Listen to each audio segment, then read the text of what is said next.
Hi, I'm Linda Odinson from IO Earth, and you're watching liveprog.com. Hello, welcome to LiveProg and welcome to a new video review. I have a very interesting release that I wanted to share with you. An album that really stood out in, well, the stream of releases that I've seen and heard these past months. It's an album that gave me a totally different feeling. It is a release that is filled with emotion, with beautiful music, but not always the happy kind. No, this is more a bit of the sad kind, but very beautiful, and well, sometimes you don't feel that happy. And then this is the perfect music to lift up your spirits. Now, what album am I talking about? I'm talking about this one. Traces by 9 Stones Close. This is really a beautiful album. And I really wanted to share this one with you because, well, I loved listening to this album, and I gotta say that it improved my moods on several occasions. Now, the best way to do that is to let you listen to it, and I would like to share with you the first track of the album, which is called Reality Check.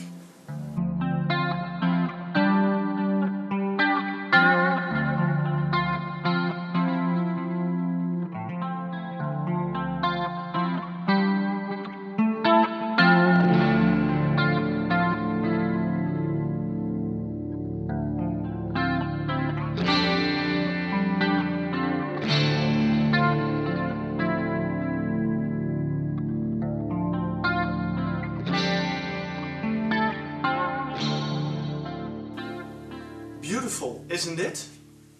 This one, Traces. It's a really beautiful album, and as you can see by the cover, there's not much color in it. I'll bring it a little closer, but you'll see it in more detail later. The same goes when you open it. You have the CD, you know.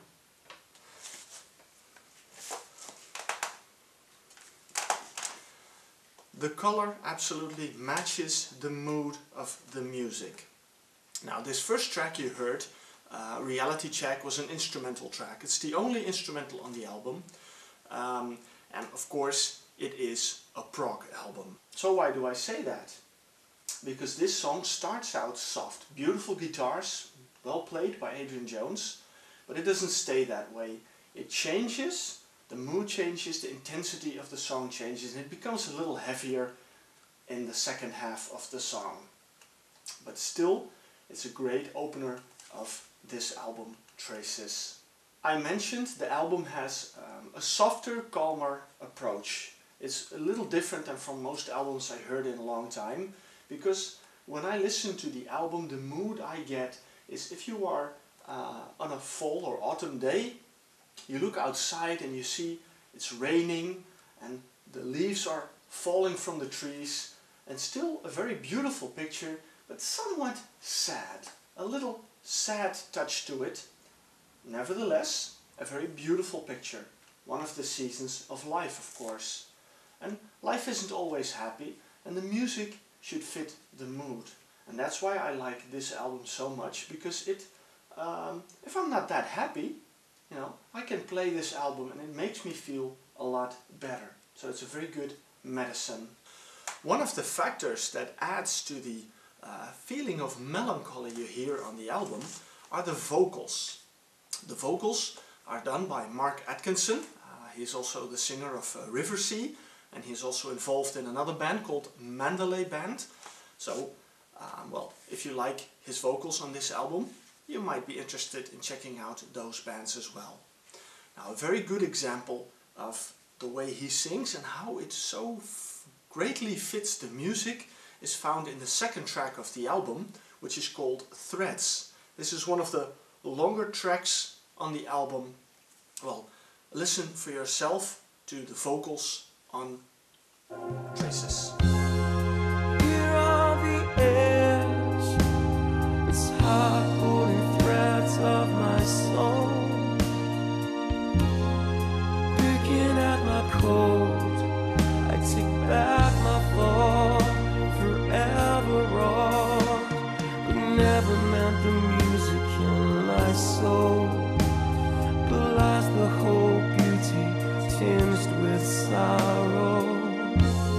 Reflective dance of light and dark fills my mind.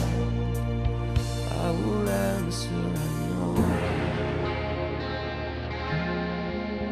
When I listen to a song like this, I hear the beautiful music. I find the bass line gives it a very warm touch to it. The songs are built up very well. They take their time. They don't rush anything. You know, it's a calm pace, very soothing music to listen to. As I said, on a rainy day, if you're not feeling all that happy, you know, play this album. You know, you will find it will fit your mood, and it will maybe cheer you up a bit, because it is extremely beautiful music. It's a lovely album to listen to. I like it very much, and it's always a problem of music needs to keep your attention. Well, don't worry about this one. It'll keep your attention. It'll keep you listening, and it will be in the back of your mind. And it will really give you... Now, I mentioned a little bit about the music. You have the guitars by Adrian Jones, you have the bass, you have the vocals. When I looked at the lineup, I noticed there was not a drummer. And if you listen to the album, there are drums, but they are not up front.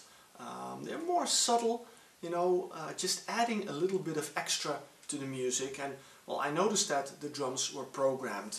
Now, I'm not a musician, and frankly I didn't hear the difference, so well, it's not bothering or annoying or anything. No, they just managed to put it very balanced in the music. Nine Stones Close is definitely a band. However, it was started by Adrian Jones. In 2008 he recorded his first Nine Stones Close album called St. Lo, and he did that after a not such a great period in his life. And he found that expressing his feelings through the music really helped him. And I guess that's the reason why there is so much emotion and feeling in this album as well. Now, he continued working on it, expanded it, found other members, and eventually recorded Traces. This one was already released November 2010 as an independent release. However, it was picked up by Sean Gordon of Prog Records in the USA, and he loved it so much that he wanted to officially release it on his label. Well, that happened in 2011, May to be exact.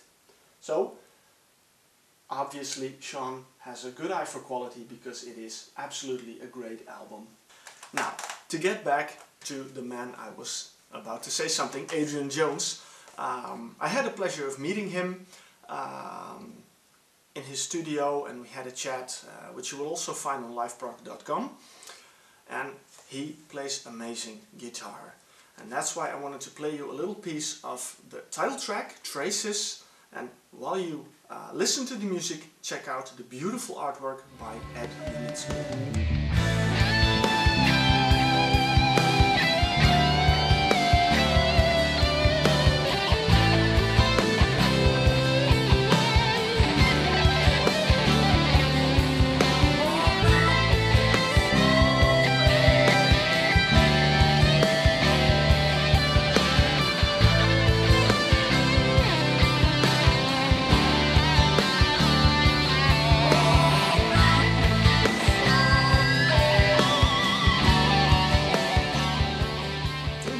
Can sometimes work out different than you think.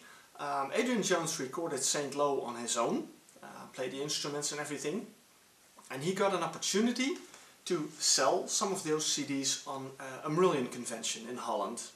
There on that Marillion convention he met Brendan Eyre, who enjoyed his music. They got a chat and they found out that they were a bit on the same level music-wise. So they decided to work together.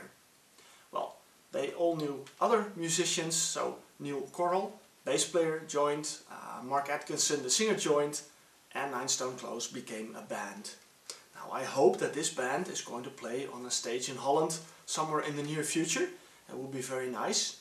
But well, we still have Traces, we still have St. Lo to enjoy, because also that album is still available, and the band is already working on new material. So hopefully in the not too distant future there will be a third Nine Stones Close release. I hope you enjoyed this presentation. I hope you enjoyed the music of Nine Stones Close, the album Traces. I hope you enjoyed the artwork, because artwork these days is quite important. If you are, well, a collector like me, and you want to have the real thing, well, this is the real thing. The artwork by Ed Unitsky is really beautiful. I mean, this man is a growing name in prog rock, because he's doing a lot of covers. Think of The Tangent, Flower Kings, Starcastle, and, well, Manning, and probably others as well that I may have missed, but also for Nine Stones Close. So enjoy Nine Stones Close, and I hope that you will keep an eye on liveprog.com, because there will be more video reviews coming very soon.